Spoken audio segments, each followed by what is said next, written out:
In 2023, Corbin Carroll helped the D-backs who had very little expectations entering the season make it all the way to the World Series, and during this time he displayed elite skills in both the field and in the batter's box. Because of this, most assumed he would continue to develop and take a step forward in 2024. However, he has struggled immensely and become one of the most disappointing names in all of baseball. But why is this the case? Well, to find out, let's go back to 2019 when he was selected in the first round of the draft at just 19 years old.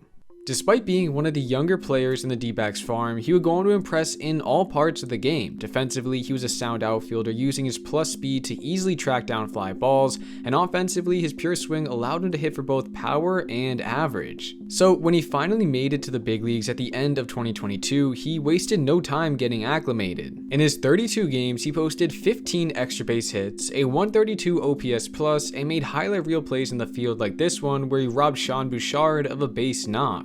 And because of his late season success at the majors, he rose through prospect lists, ranking second in all of baseball heading into 2023, ahead of the likes of Anthony Volpe, Jordan Walker, and Francisco Alvarez, only trailing the Orioles' Gunnar Henderson. And as we all know, the 2023 season was a magical one for the D-backs, as they had gone from being the worst team in baseball in 2021 at 52 and 110 to making the World Series just 2 years later, with Corbin Carroll's breakout being one of the main reasons why. In his 155 games, he led the team in WAR with an incredible 5.4 figure, showing all season long his ability as a four-tool player. Offensively, he hit for a good average at 285, the 11th best in the National League, and he did so while hitting for power, managing 30 doubles, 10 triples, and 25 home runs. Then, once he got onto the base paths, he used his elite speed ranking in the 99th percentile in Baseball Savant to steal 54 bags in just 59 opportunities. And he would use this speed on the defensive side as well, making difficult fly balls look rather routine. And in the end, it was a historic rookie season for the 22-year-old, becoming one of just 7 rookies in MLB history to post at least 25 home runs, 30 doubles, and 10 triples, accompanying some of the best players to ever step foot on a major league diamond. So it was no shock that he was awarded the Rookie of the Year award unanimously, despite guys like Kodai Senga, who tossed a 2.98 ERA, James Outman, who hit 23 home runs, or Nolan Jones, who had a 141 OPS plus. And to go along with this, Carroll finished 5th place in the MVP award, ahead of guys like Juan Soto and Austin Riley, only trailing some of the league's best. Which makes it no surprise that Carroll's name was already inserted as one of the game's premier players after just his rookie season, with the thought of him continuing to mature and develop a scary thought for opposing teams. But as we all know, 2024 has not treated him well. So far in his 94 games, he's hit just 5 home runs, putting him on pace for less than 10, a far cry from the 25 he managed just the year prior. And looking at his slash line, we can see each number has taken a massive hit, which makes it no surprise that he has been moved down in the D-backs lineup from his usual leadoff or second spot all the way down to 5th or lower when facing lefties. And watching him, it seems as though the spark that made him so special in the first place is seemingly missing. So what could be the cause of this? When taking a deep dive into his stats, we can uncover a massive drop in one stat in particular, that being weighted on base average, or WOBA for short. This stat attempts to credit a hitter for the value of each outcome, whether it be a single, double, triple, or home run, rather than treating all hits or times on base equally. For reference, the leaders in this stat are Aaron Judge, Shohei Ohtani, and Juan Soto, who all find themselves comfortably above 400. And when looking at Carroll's career, we can see he was at 358 during his short time in 2022, then an elite 370 in 2023.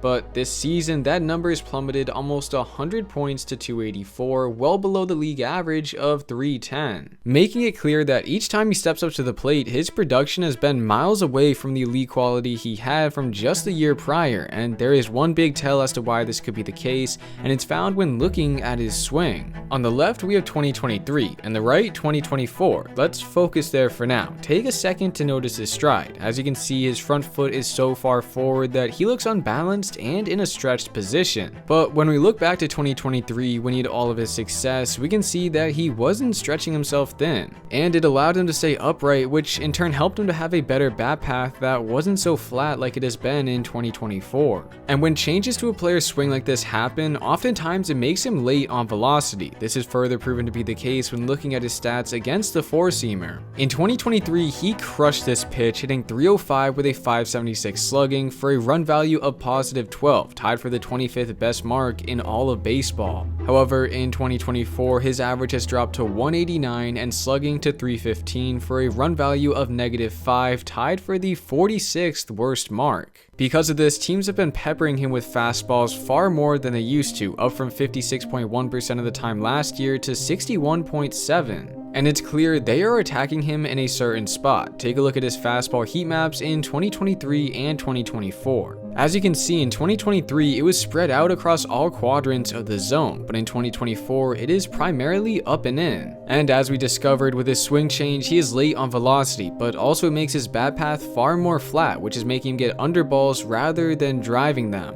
This is further proven to be the case as his pop-up percentage jumped from around league average at 7.3% in 2023 all the way to 12.2% this year. And if we look further, we can see that he has popped up the most high and inside fastballs in the league at 19. And I know you might be thinking, if this is solely the reason why he is struggling, why can't he just go back to his old swing? Well, it's not that simple because there is another theory as to why his swing has changed, and that is due to a shoulder injury suffered in 2021, which he later exacerbated in 2023 on 2 separate swings in early July. And this could be true, because we've already seen before what it's like for a player to go through a shoulder injury when Cody Bellinger, who took home Rookie of the Year in 2017, then MVP in 2019, turned into a shell of himself in 2021 and 2022. All of this due to a shoulder injury he suffered in Game 7 of the 2020 NLCS.